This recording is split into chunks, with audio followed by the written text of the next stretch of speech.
네, 투자 알고리즘 시간입니다. 오늘 이 시간 한국투자증권 이프렌드에어 김민진 차장 함께 하겠습니다. 어서 오세요.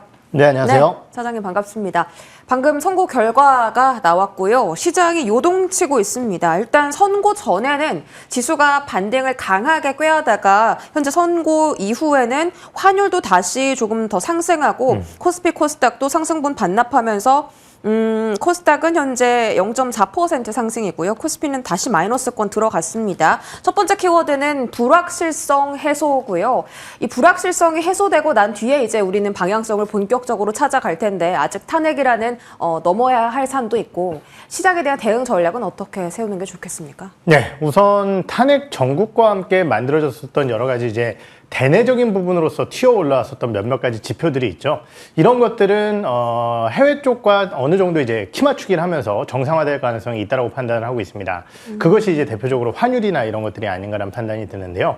냉정하게 얘기해서 그러면은 국내의 대내적인 리스크 요인이 해소됐다라고 해서 그럼 우리나라 증시가 올라야 될 것이냐, 이 부분에 대한 내용은 좀 다른 거고요. 결국 그렇다라고 한다면은 현재 글로벌 증시가 이렇게 흔들리고 있는 가장 큰 이유가 무엇인지 생각해 보면은 관세 관련 리스크가 크다라는 거죠.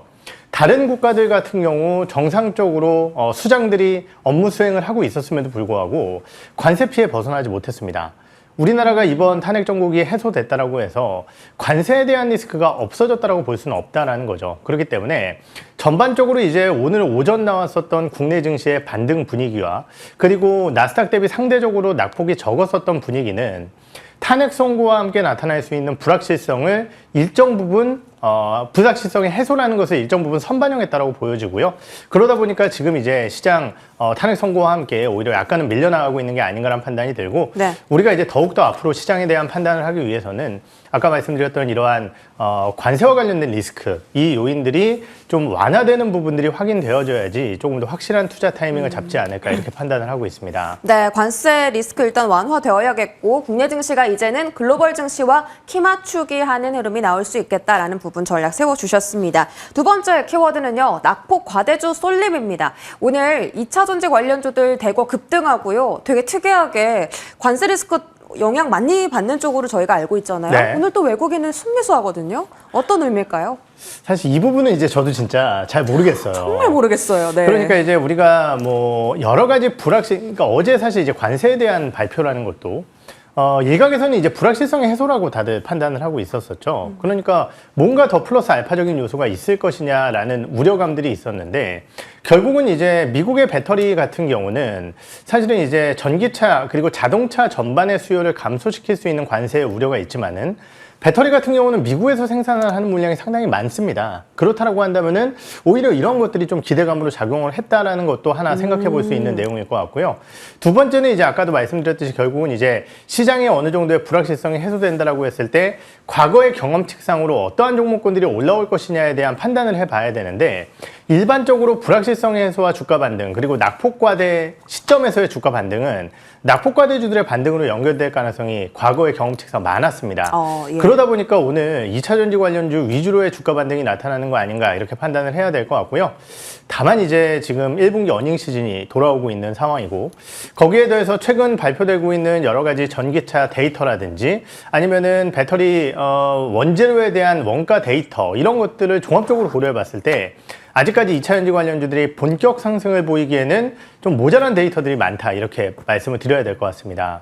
네, 일단 어닝 시즌이 다가왔기 때문에 2차 전지 실적 타격은 불가피해 보일 것으로 전망되고요. 공장이 미국에 많다라는 점이 오히려 장점으로 작용했을 가능성이 있다라고 하셨는데 그 부분은 저희 2차 전지 시세가 좀 연속적으로 일어나는지 체크해 볼 필요가 있을 것 같습니다. 혹시 공매도 쇼커버 영향도 있을까요? 아무래도 이제 일각에서는 저도 이제 오전에 그 생각을 좀 했었던 게 네. 아까도 말씀드렸듯이 혹시나 시장이 우리가 이제 업사이드 리스크라고 표현을 하죠. 주가가 많이 빠졌는데 이 자리에서 팔아야 될지 말아야 될지 걱정을 할 때 애널리스트들이 많이 쓰는 단어가 업사이드 리스크입니다. 이거 괜히 팔았다가 올라가면 어떡할 거야?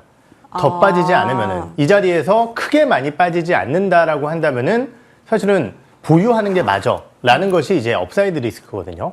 그렇다라고 한다면은 결국 지금 시점에서 2차 전지 관련주들을 특히 공매도 세력들이 이제 2차 전지를 바라보는 움직임을 한번 판단을 해보고자 한다면은 결국은 혹시나 불확실성이 해소되고 국내 증시가 관세와 관련된 불확실성이 있지만 올라가면 어떡하지?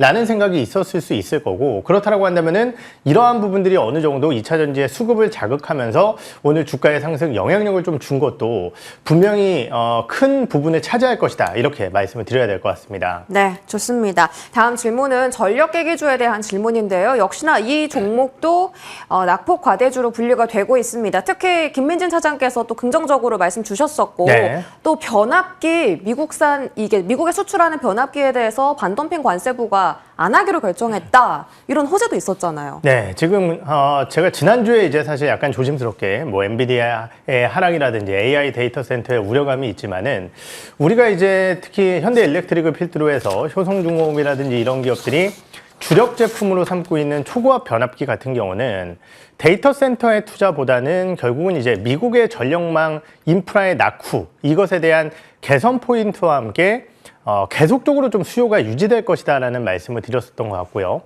어떤 이유에서인지 모르지만은 이 전력 인프라 쪽에 이 공급량 증가라는 게 사실 생각보다 그렇게 빠르게 진행되지가 않습니다. 우리가 이제 일반적으로 많은 섹터들을 비교해 봤을 때 가장 이제 오래 걸리는 것 중에 하나가 사실 자동차 공장 짓는 것, 이런 것들이 이제 오래 걸리는데, 네. 전력기기 같은 경우도 공급을 확보하려면은 거의 2, 3년 이상의 시간이 걸릴 정도로 상당히 오래 걸려요. 그렇다고 한다면은 이러한 부분들을 바탕으로 지금 이러한 호황이 공급의 증가와 함께 호황이 다시 약화되는 시점, 이것이 시간이 좀 걸린다라는 측면에서 봤을 때는 주가가 많이 빠졌을 때, 특히 1분기 어닝 시즌에 대한 기대감이 유효하다라고 한다면 전력기기 관련주들을 보는 게 맞다라고 판단을 하고 있고요.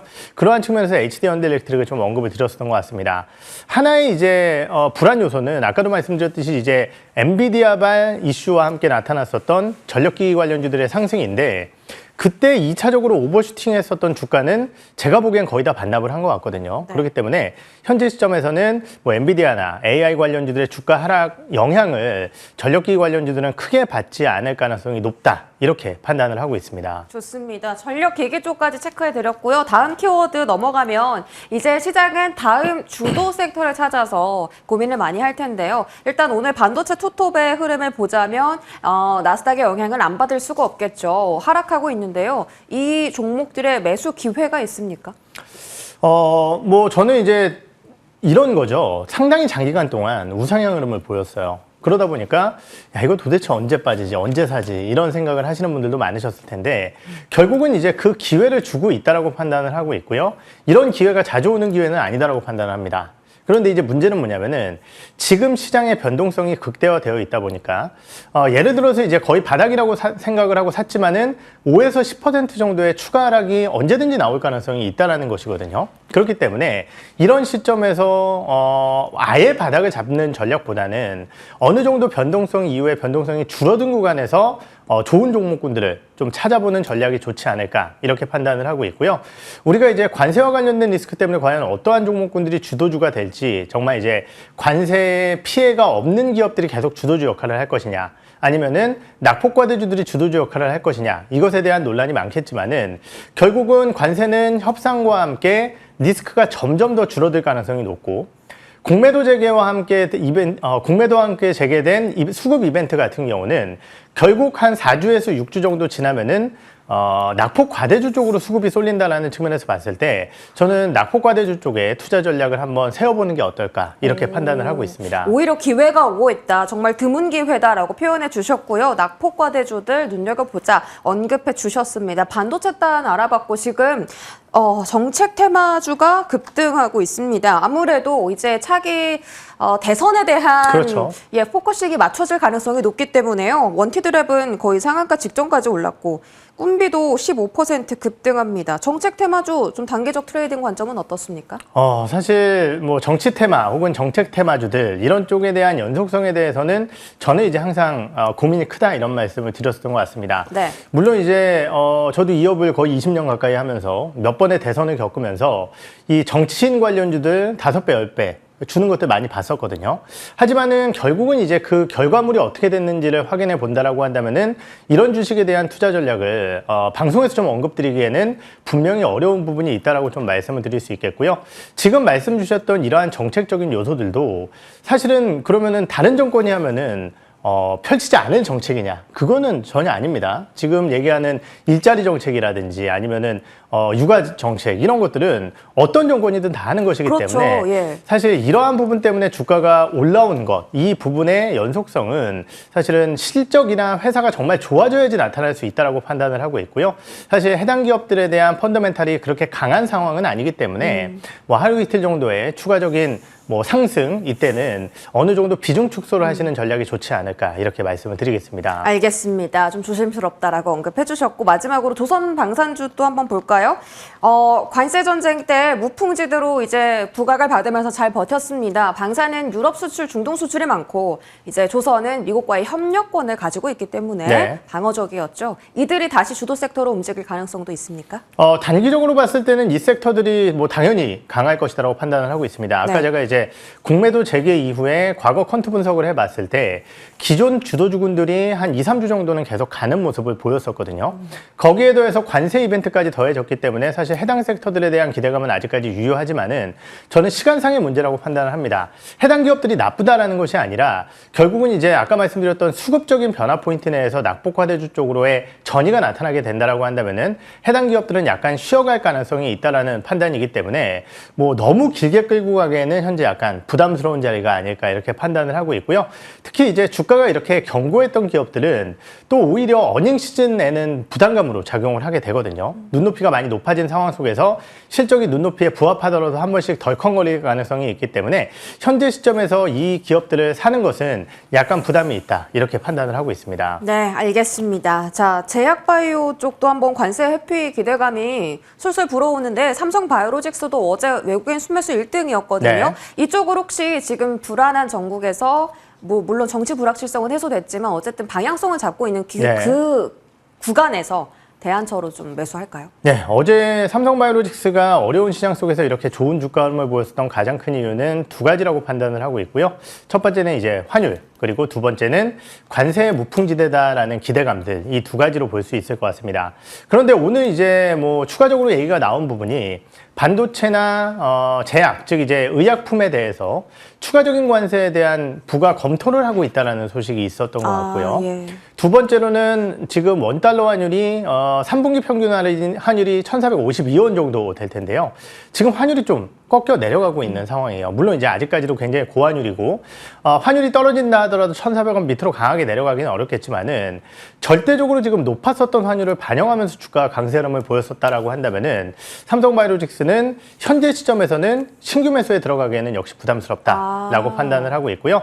다만 이제 1분기 실적이 워낙 좋을 것으로 좀 전망이 되고 있기 때문에 분기 실적 발표 전까지는 좀 끌고 가되 실적 발표 시점에는 이후에 이제 우리가 피크아웃 논란이 나올 수도 있기 때문에 결국은 좀 단기적으로 매도에 대한 타이밍을 한번 잡아보자 이렇게 말씀을 드리겠습니다. 네, 지금 접근하기는 조금 어렵고요. 마지막으로는 이제 트럼프 리스크의 끝은 어디인가? 이 관세 리스크 언제까지 계속될까? 4월 9일 이후엔 좀 해소될까요? 이거는 참 이제 정말 어려운 문제일 것 같은데요. 왜냐하면 이제 상호 관세에 대한 부각에 대해서 과연 어떤 국가들이 이제 마켓 대응을 하게 될 것이고 어떤 국가들은 안 하게 될 것이고 이러한 부분들이 있기 때문에 관세와 관련된 노이즈는 계속될 가능성이 높다라고 판단을 하고 있고 저는 뭐 단기적으로 이제 부과가 되는 시점에서 오히려 뭐 올라간다 이런 거는 아니다라고 판단을 하고 있습니다. 각 국가별 뉴스 대응 모멘텀을 좀 봐야 될 것 같고 저는 이제 트럼프 대통령이 과연 이 관세에 대한 강경한 언급을 언제 바꿀 것이냐라는 판단이 중요한데 사실은 선거, 즉 이제 중간 선거라든지 이런 데서 공화당이 지지 않으면은 이 생각이 바뀔까라는 우려감이 있거든요. 그래서 네. 계속적으로 이어질 문제이기 때문에 부담은 유효하다 이렇게 네. 말씀을 드리겠습니다. 네, 이렇게 지금 불확실성 해소된 상황에서 여러 가지 시장 전략 세워봤습니다. 저희 끝까지 시청해 주셔서 감사합니다. 한국투자증권 김민진 차장과 함께했습니다. 고맙습니다. 네.